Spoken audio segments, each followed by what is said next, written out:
Good morning student. आज फिर से एक नया वीडियो लेकर आए हैं एलसीएम एंड एचसीएफ का। ठीक है, पिछले क्लास में थोड़ा सा एक एलसीएम में थोड़ा सा छूट गया था, उसको कंप्लीट करा देते हैं। ठीक है, हाँ तो आइए देखते हैं। यहाँ से देखो,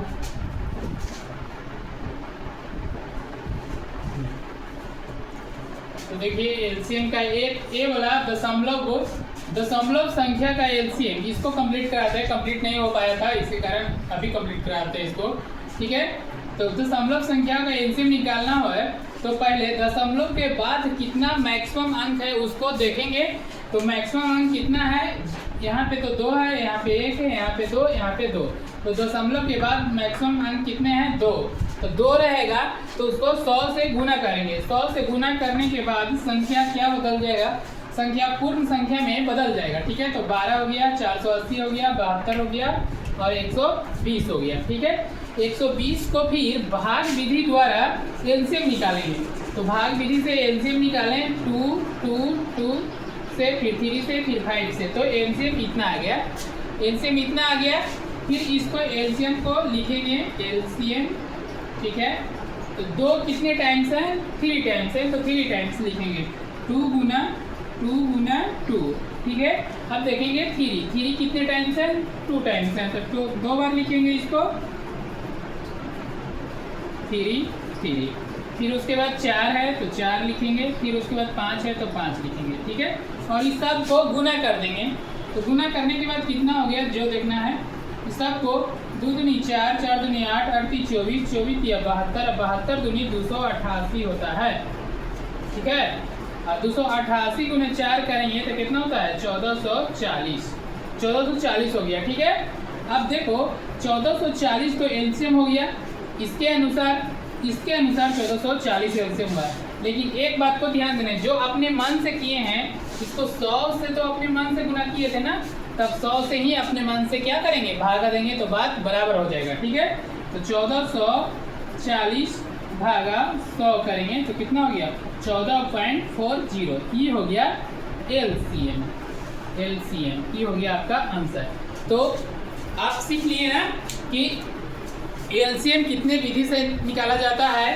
तो पहला एलसीएम देखो, पहला हो गया भाज्य गुणनखंड विधि, दूसरा भाग विधि, और तीसरा हो गया भिन्न को अंशों का हर बटे और हरों का मसर। भिन्न को एलसीएम निकालते हैं। चौथा हो गया दशमलव का एलसीएम कैसे, और पांचवा एक घातांक का, जिसका घातांक सबसे अधिक रहेगा उसका एलसीएम वही होगा। इसके बारे में बताए थे। ठीक है, तो अब बताते हैं एचसीएफ। एलसीएम कंप्लीट हो गया, इतना ही मेन टॉपिक था, और इसके बाद प्रॉब्लम सॉल्व करेंगे एलसीएम का। अब एचसीएफ के बारे में बता देते हैं कि एचसीएफ क्या होता है इसके बारे में। ठीक है,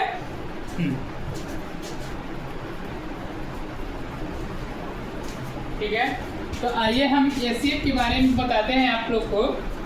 देखिए एचसीएफ, तो एचसीएफ का डिफिनेशन क्या होता है, 2 या 2 से ज़्यादा संख्याओं का एचसीएफ बड़ी से बड़ी वह संख्या है जो प्रत्येक दी गई संख्या को पूर्णतः विभाजित करे, उसे क्या कहते हैं, एचसीएफ कहते हैं। ठीक है, और एचसीएफ भी कई तरह से निकाला जाता है। तो पहला है कि अभाज्य गुणनखंड विधि के द्वारा एचसीएफ निकालिए। तो अभाज्य गुणनखंड विधि के द्वारा क्या करेंगे, पहले इसका अभाज्य गुणनखंड करेंगे। देखो अभाज्य गुणनखंड कैसे किया जाता है, जैसे 2 का है तो इसको 2, जैसे 8 है तो 8 को तोड़ना है सबसे छोटी संख्या में। तो देखो 2 गुना 2 गुना 2, 2 दूनी 4, 4 दूनी 8, तो ये हुआ अभाज्य गुणनखंड हुआ। ठीक है, अब 36 को तोड़िए, 36 को तोड़िए, तो देखो 2 गुना 2 दूनी 4, 2 गुना 2 टूट गया, 2 दूनी 4, हाँ, और फिर 3 गुना फिर 3, देखो 2 दूनी 4, 4 3 12, 12 3 36, तो ये 36 का हुआ अभाज्य गुणनखंड। अब 72 को तोड़ना है। ठीक है, तो 2 गुना 3 गुना नहीं, इस तो 8 होगा, 2 दूनी 4, 4 दूनी 8 होगा, 8 तिया 24, 24 तिया 72, 2। ठीक है, इसका अभाज्य गुणनखंड 2 गुना 2 गुना 2 गुना 3 3 3, तो इसका अभाज्य गुणनखंड हुआ। अब 8 का अभाज्य गुणनखंड ए हुआ, 36 का अभाज्य गुणनखंड ए और 72 का अभाज्य गुणनखंड ए हुआ। ठीक है, और एसीएफ निकालना है। ठीक है ना, तो एसीएफ निकालना है तो अब देखना है सब में मैच करना चाहिए। ठीक है, तो इसका अभाज्य गुणनखंड कितना हो गया, 2 के पावर कितना होगा 3, और इसका देखो 2 के पावर कितना हो गया 2, और एक और 3 के पावर भी 2, 3 के पावर 2, और इसको देखो 2 के पावर कितना हो गया 3, 2 के पावर कितना हो गया 3, और 3 के पावर कितना हो गया 2। अब देखिए, अब एसीएफ का मतलब होता है कि 2 या 2 से ज़्यादा संख्याओं का एसीएफ बड़ी से बड़ी वह संख्या जो प्रत्येक दी गई संख्या को विभाजित कर दे। तो पहला अभाज्य गुणनखंड विधि द्वारा निकाल रहे हैं। तो उभयनिष्ठ अभाज्य गुणनखंड देखिए, तो जो उभयनिष्ठ अभाज्य गुणनखंड होना चाहिए, तो इसमें देखो इस सब में 2 मिल रहा है कि नहीं मिल रहा है, मिल रहा है ना। तो 2 का सबसे न्यूनतम घात वाली संख्या ही एसीएफ कहलाएगा। तो 2 का सबसे न्यूनतम घात वाली संख्या कितनी है, तो 2 के पावर 2 उभयनिष्ठ अभाज्य संख्या यही है जो उसका एसीएफ होगा। तो इसको तोड़ के कितना होगा 2 गुना 2 बराबर कितना 4, ये हुआ आंसर एसीएफ सीएफ। ठीक है, उभयनिष्ठ अभाज्य गुणनखंड विधि द्वारा इसको एसीएफ निकाला गया। ठीक है, अब देखते हैं सेकंड है क्या, भाग विधि से। सेकंड है भाग विधि के द्वारा। ठीक है, तो सेकंड लिखेंगे यहाँ पे, भाग विधि द्वारा एसीएफ कैसे निकाला जाता है इसके बारे में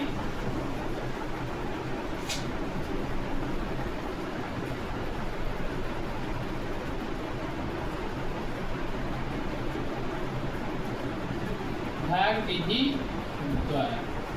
ठीक है, भाग विधि द्वारा एसीएफ कैसे निकाला जाता है। देखो, भाग विधि द्वारा एसीएफ निकालने के लिए सबसे बड़ी दी गई संख्या में सबसे बड़ी संख्या को पहले चुनेंगे। तो सबसे बड़ी संख्या कितना है 72 है, 72 के उससे छोटी संख्या कितना है 36, 36 से छोटी संख्या कितना है 8। तो बड़ी संख्या में उसके सबसे छोटी संख्या से क्या करेंगे भाग देंगे।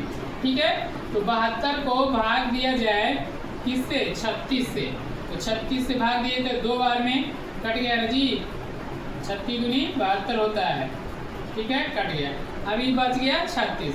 अब 36 को इससे छोटी संख्या कौन है 8, तो 8 से भाग दीजिए, तो 36 भाग क्या करेंगे 8, 8 चौक क्या होता है 32, कितना बचा 4।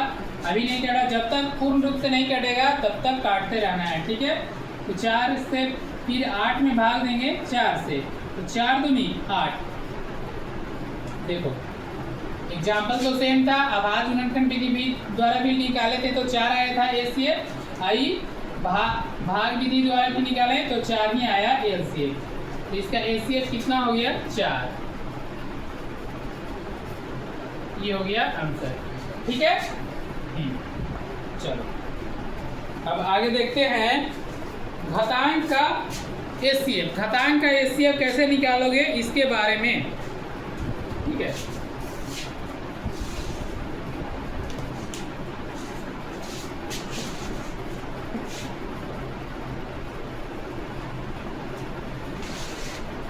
यहाँ पे लिखते हैं घातांक का एसीएफ।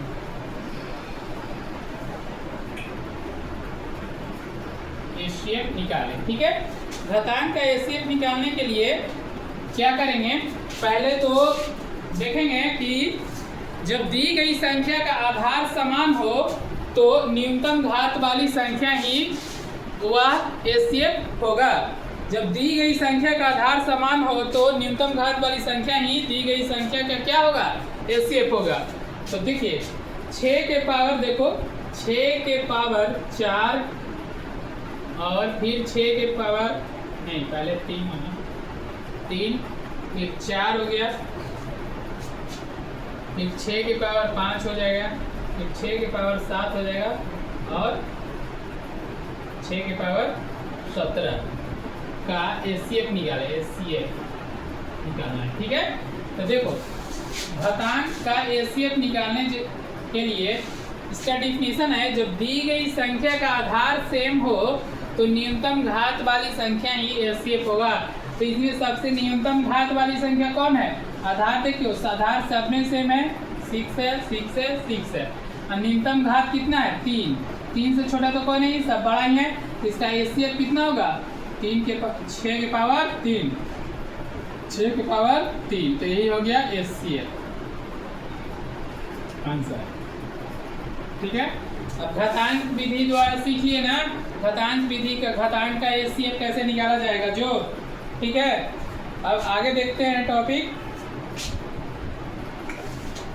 दशमलव का एचसीएफ। देखो दशमलव का एचसीएफ इसमें भी निकालना रहता है, दशमलव का एचसीएफ।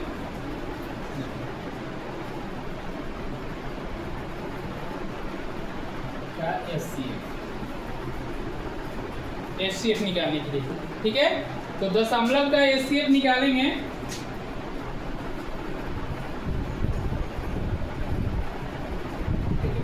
तो इसका एग्जाम्पल लेते हैं, एग्जाम्पल।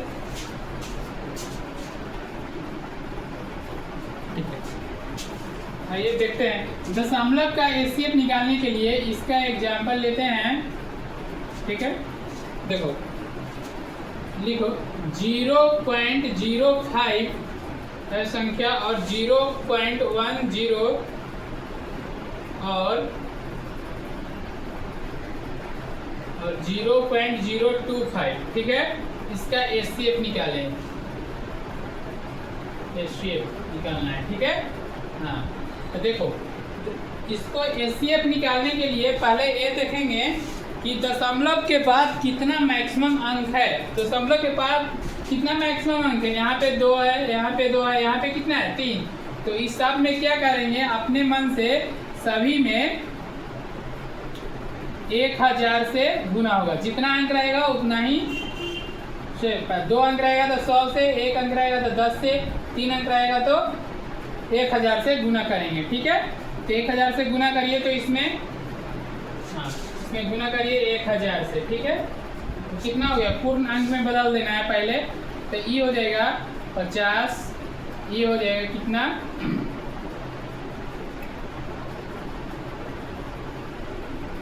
100 और ये कितना हो गया? 25। अब इसका एचसीएफ निकालना है, तो एचसीएफ भाग विधि से निकाल लो। सबसे बड़ी संख्या में उससे छोटी संख्या से भाग देंगे और सबसे फिर उस तरह से जो शेषफल बचेगा तो 100 में भाग देंगे 50 से। तो 50 से भाग दिए तो कितना हो गया? 2 बार में 100 कैंसिल, फिर 50 बचा। अब 50 में उससे छोटी संख्या 25 है तो 25 से भागा तो कट गया जी, 25 दूनी 50 कट गया। ठीक है, तो एचसीएफ कितना हो गया? 25। देखो एचसीएफ तो आ गया, इसका आ गया एचसीएफ 25, ये इसका नहीं आया है। अच्छा, तो इसमें अपने मन से 1000 से गुना किए थे तो इसमें भी अपने मन से 1000 से भाग देंगे। 1000 से भाग देंगे तो क्या होगा? 0.025। एचसीएफ कितना हो गया? इतना हो गया। समझ गए हैं? अब देख लिए ना कि कैसे एचसीएफ निकाला जाता है दशमलव का। ठीक है, और आपको ठीक है, तो आज सीख लिए यहाँ तक। कुछ इसमें महत्वपूर्ण पॉइंट है उसको हम दिखा देते हैं, इसके बाद हम प्रॉब्लम सोल्व करेंगे इस साइज का, एलसीएम और एचसीएफ का। ठीक है, आप आराम से मेरी वीडियो को देखते रहिए। एक ए से लेकर जेड तक जितनी संख्या है सबका हम प्रॉब्लम सोल्व कर देंगे, एक एक क्वेश्चन नहीं छोड़ेंगे, सारा का सारा। देखो पहला टॉपिक है 2 संख्याओं का गुणनफल। देखो 2 संख्याओं का गुणनफल। गुणनफल बराबर क्या होता है? लसर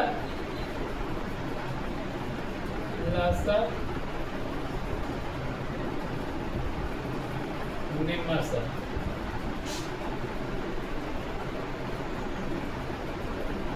लसर गुणे मसर। ठीक है, दूसरा लिखो लसा गुने मासा बराबर पहली संख्या गुने दूसरी संख्या, यानी एलसीएम गुने एचसीएफ। एचसीएफ बराबर पहली संख्या गुने दूसरी संख्या। ठीक है, अब देखो तीसरा लिखो, इन्हीं दो संख्याओं का लसा उन्हीं दो संख्याओं के मासा से अवश्य कटेगी। लिखो, इन्हीं दो संख्याओं का एलसीएम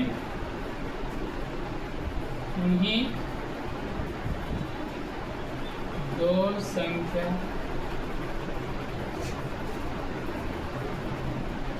संख्याओं का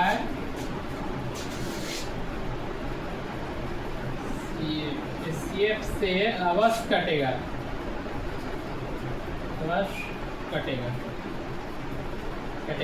देखो ये 3 गो महत्वपूर्ण पॉइंट है, इसका इतना को माइंड में रखना है। ठीक ना, दो संख्याओं का गुणनफल बराबर होता है लसा गुने मासा हो गया, और दूसरा हो गया एलसीएम लसा गुने एलसीएम गुने एचसीएफ बराबर पहली संख्या गुने दूसरी संख्या होता है। तीसरा, इन्हीं दो संख्याओं का एलसीएम उन्हीं दो संख्याओं को एचसीएफ से अवश्य कटेगा। इन्हीं दो संख्याओं का एलसीएम उन्हीं दो संख्याओं को एचसीएफ से अवश्य कटेगा। तो आज यहीं तक रहने देते हैं। इसके नेक्स्ट वीडियो में हम अब प्रॉब्लम सॉल्व कराना शुरू करेंगे। थैंक यू, धन्यवाद।